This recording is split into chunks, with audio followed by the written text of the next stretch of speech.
The NFL Combine is behind us, so that means it is time to come back and revisit these rookie running back tiers. So let's dive right in. We'll start at the bottom. We're going to start at tier 4 here.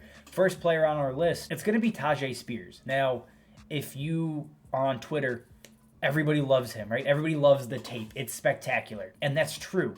I mean, what he brings to the football field is very difficult to find. He is a guy that is unbelievably quick, has great contact balance for his size, is agile, and just an absolute terror to bring down in space. I mean, just ask USC.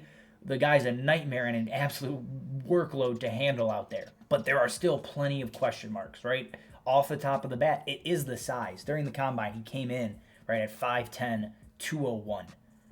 That doesn't scream workhorse size, workhorse usage. And that wouldn't be an issue if he showed us more as a receiver in college. That's not to say he can't do it and can't develop at the next level, but with his profile, you would have liked to have seen more of that in college, right? He's not a great pass blocker, so teams will have questions around that. I think that's going to be enough. If you bundle all that up, that's going to probably push him to day 3 in the NFL draft. That means, likely a late round 2 pick in Dynasty, maybe 3rd round pick if he slips to like round 5 or 6 in the actual draft. So those are things we need to be aware of. Again, he's a fun player, but there are certainly questions around what his role is going to be at the next level. Next up, we have probably my favorite, call it sleeper running back in this draft class. That is Israel Abanikanda out of Pitt. And he came in fantastic size, right? 5'11", 216. That is what I would like to see out of a guy that I think could be a workhorse in the NFL. He needs things to break his way, but let's just kind of get into the profile here. This last season, he had a true breakout season, right? You're looking at 1,550 total yards and 21 touchdowns. That is unbelievable, especially when you're looking at a Pitt team that had lost Kenny Pickett from last season, so the offense was entirely different, and it basically ran through him. And at only 20 years old, he's still very raw. There is a lot to unlock. There's a lot of room for him to grow and develop. That's subsequently also the reason he's probably going to go to day 3. He's a very raw young player that needs to grow and develop. So that is a double-edged sword, and that's a reason you can't really put him a lot higher in these tiers because it's too much projection baked in, right? The raw skill set is there. He has game-breaking speed. He can get to the edge and threaten the corner even in the NFL. And that's what you want to see, right? Especially from a guy at his size. All of those things are absolutely positive. But there's still problems, right? He doesn't excel well in tight spaces, right? He's not great when the play breaks down. I think that is one of those things he struggles with. His vision can lack at sometimes, and contact balance is still a question even at his size. So there are pros and cons to the profile. A guy I like in a right situation, a great, late 2nd, early 3rd round pick, because I think he's going to be a very good handcuff in the NFL, and if things break his way, he could be much more. Next on the list is Tank Bigbsy out of Auburn, and we are all familiar with Tank Bigbsy, right? The 5-star guy coming out of college. Everybody expected him to just be an absolute terror in college, and then a couple of years, the NFL. Things have not gone that way, right? He does still carry that massive frame, right? 6 feet, 210. You'd like to see a little more weight on at that size, and I think he'll add it. But right now, no issues with the size. But when you get into his profile, it's really difficult to project a running back that is going to take the NFL by storm, right? While he did just catch 30 passes in his last season, you're not going to call that a strength. If you watch him, he doesn't look like a guy that should be catching 30, 40 passes in the NFL. That doesn't scream his type of workload.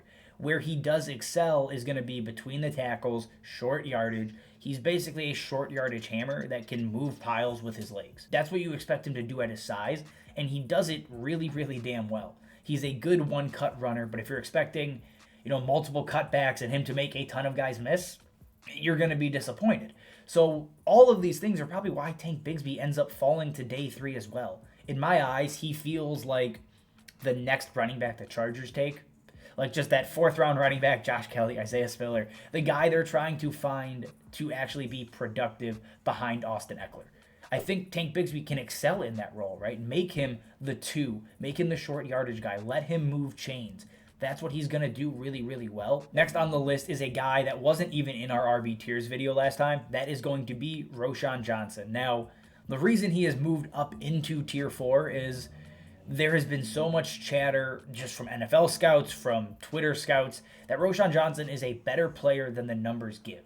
Like, just because he's stuck behind Bijan Robinson and because he's not generational, he's not going to steal touches from Bijan Robinson. I understand that. That makes a lot of sense.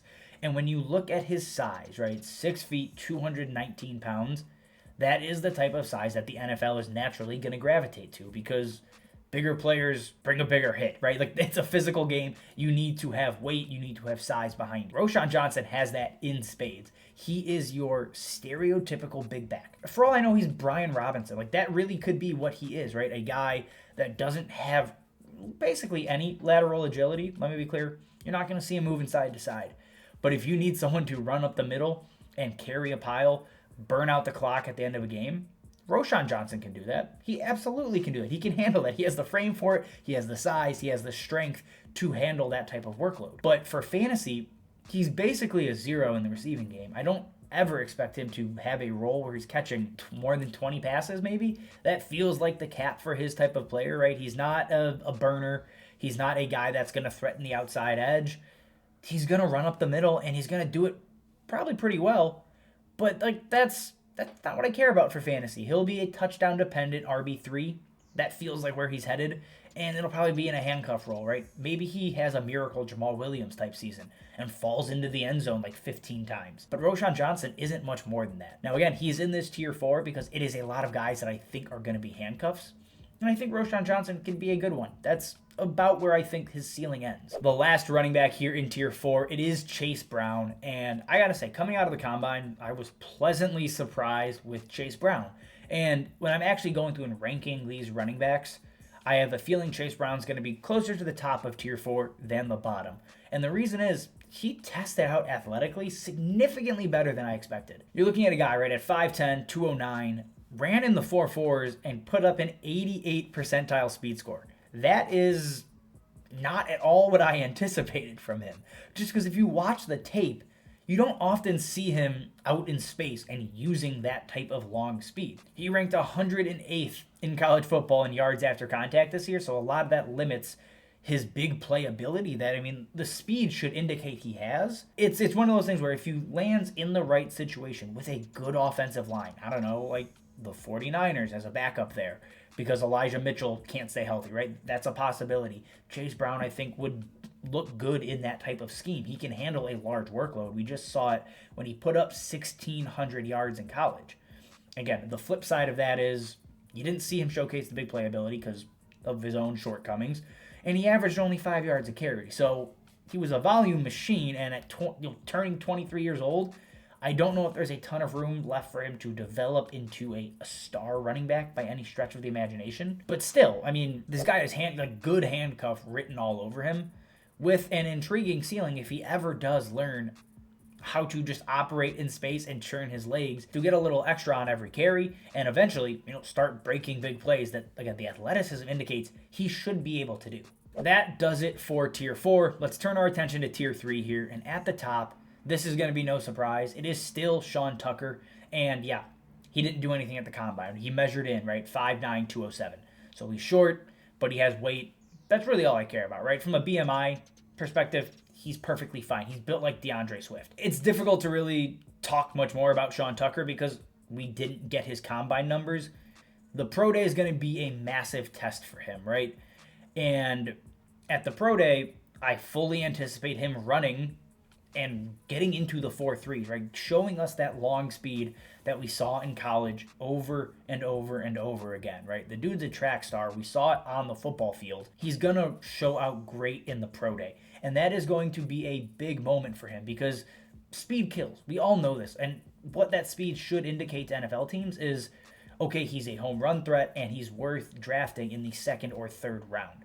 That is going to be the big test is, are NFL teams willing to draft him where we care about him, right? Ideally, I hope he lands in day 2, and I think he should, right? Again, the speed, the receiving ability, the ability just in space to make guys miss, I think those are all absolute pluses in his favor, right? The only question mark is going to come, are teams going to buy in at a guy at 5'9"? I don't care. I don't think they should either.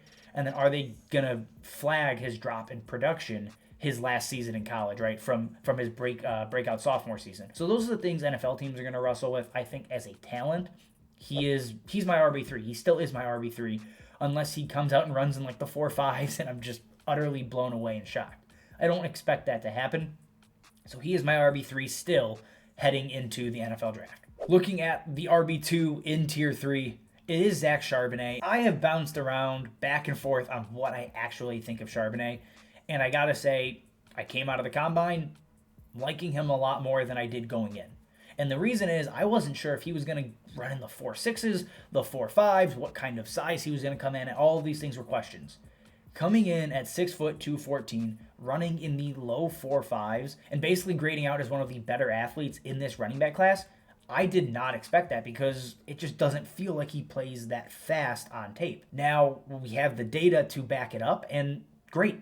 I love Zach Charbonnet at RB4 now in this class. That is where he is slotted in for me. And really, I think that's where he belongs, right? You look at him, he has fantastic contact balance. Everybody sees it. It's all over his tape. He's very difficult to bring down on first contact. The speed, it works. It tested well. That's great. And then beyond that, he's still a terror to bring down in space, and he's a very good receiver. All of these things are great. I still think he lacks an elite trait. You know, the contact balance is bordering that. It might be there. I don't consider it there. I think it's good, not great. To me, he's giving off David Montgomery vibes, but with athleticism. And I think that's great. David Montgomery has had a very successful fantasy career, and I think Zach Charbonnet should rival that and exceed it. Up next, it is Addison's probably favorite running back, it feels like, in this class, and it's Kendre Miller. Again, another guy who didn't really do anything at the combine, but he measured 5'11", 215. That's exactly what he looks like on tape, and he plays like he is that size, right? You're looking at a guy that is an absolute short yardage hammer, picking up 17 touchdowns for TCU this season, and he looked damn good doing it. Between the tackles, he is one of the better running backs in this class. And he couples that with very good contact balance. The patience to let plays develop is, I'm not going to say Le'Veon Bell-esque, but kind of Le'Veon Bell-esque. He has the ability to sit and wait and let things happen in front of him before he takes advantage, right? He's good in tight spaces. When plays break down, he has the vision to kind of get out of a jam. These are all things that are very difficult to find and difficult to teach, and he does them all extremely well. He doesn't have long speed, right? He's not going to break 50, 60-yard touchdowns. That's not going to be his game. He's going to get caught from behind a ton in the NFL, which I think ultimately will limit the ceiling. But again, I think his ability as a rusher can counteract that from a consistency standpoint. So he's going to be putting up very good seasons. It just may not be flashy and explosive, and that's fine. But beyond that, the other question mark is the receiving ability, right? Can he do it? Again, I like to say yes, these guys all can do it. Are NFL teams going to trust them to do it? That's another question. And that is where things come in with Kendre Miller's. If he's not going to get receiving work, you worry about the ultimate upside there, right? He very well could be a great between the tackles rusher, but we see time and time again, those types of things hurt your ceiling in fantasy and just kind of make you semi-replaceable. So Kendre Miller's landing spot is going to be interesting, and his ultimate role in the NFL is going to depend how much that coaching staff actually trusts him to earn a receiving role. Our next guy on the list is Devon Achane out of Texas A&M, and he's small, guys. This is not news to anybody, right? 5'9", 188 is not what you want to see from a running back. It just doesn't scream a guy that is going to have a large role in the NFL. Size dictates role, usually in the NFL, at least most of the time. And it's really, really difficult to see him earning a workhorse role. The reason he is still in this tier is he's good.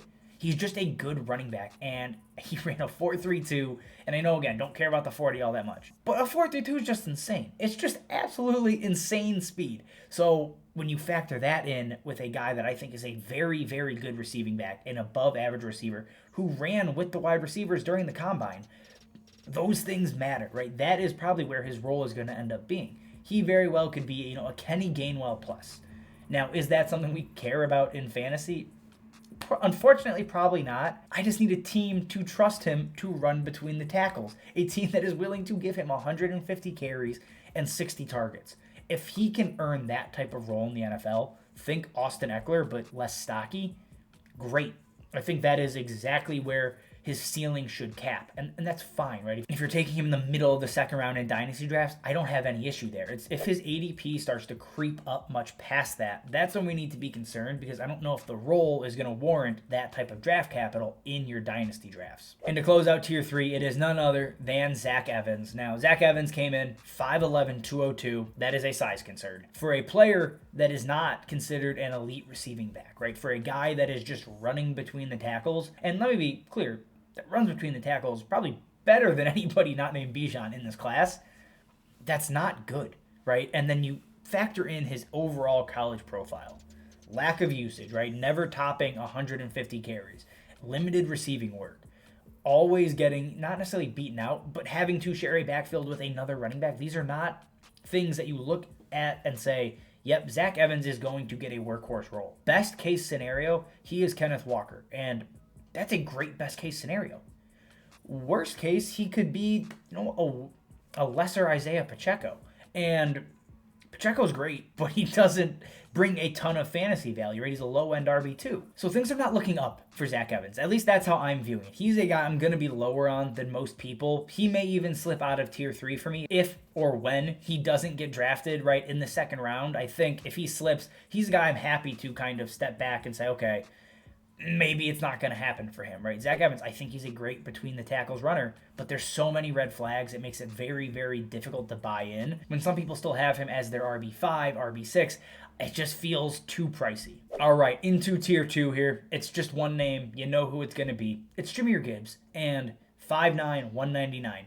Same size concerns as Zach Evans, but when you look from a BMI perspective, he grades out much better. He's not a between the tackles guy, so I think his size matters less, right? Zach Evans needs to hold up between the tackles. It has to happen. That's where he's going to dominate or excel in the NFL. That's not the same thing for Jahmyr Gibbs. If you watched the combine, not only did he run in the 4.3s, which, what a freak, but he just looks like the smoothest receiving back in this class. He is an elite receiver. I'm happy to say that, and because I think it's true. I don't need to see him do it in the NFL. That's exactly what he is. He very well should, or could be and should be, the second running back off the board and should be a high second-round pick. That type of draft capital, that type of investment is all you need to see to say, okay, you can see the immediate ceiling with Jahmyr Gibbs. And at 5'9", 199, right, it's not big, but it's big enough to, again, get that 150 carry, 80 target type of role. And that, I think, could be where he caps out, which is fine. But for me, he's a borderline top 10 dynasty running back already, just on pure perceived talent. And I don't really care about the landing spot, because if you draft him, you know what you're drafting him for. You know what I mean? It's not like Devon Achane, who could be this, could be that. So Jahmyr Gibbs just takes everything Devon Achane does, beefs it up, and does it better. That's why he's in tier 2, and guys like Achane and others are down in tier 3. And to close us out, tier 1, it's Bijan Robinson, right? He is him. He is the dude. He ran in the 4.4s. He was a freakishly smooth receiving back for how large he is. The quickness, the body control, the footwork, all of it was on full display. And just him compared to every other running back, it doesn't look like they're playing the same position. Bijan Robinson is everything I think we expected him to be, and he proved it athletically, testing-wise, in the combine. He's the Dynasty RB1. He's the 101. It doesn't matter the format. I don't really need to talk about Bijan Robinson. We all have. We know what he is. You have the first pick, you take Bijan, or you trade back and get a haul and let somebody else take him. That's the only option. He has to be the 101. Take Bijan Robinson. The dude's a freak. If you guys are looking for more content like this, check out the YouTube memberships for DLF. Again, the link is down in the bio. Click that and check out the bonus content tier. You're going to get extra videos, live streams, community threads, a whole bunch of stuff, guys. Check out the DLF YouTube membership. All right, guys, that's all we have for you. If you like what we're doing here, again, subscribe. If you have questions, comments, you think I'm right, you think I'm wrong, drop it down below. As always, thank you guys for watching, and we will see you next time.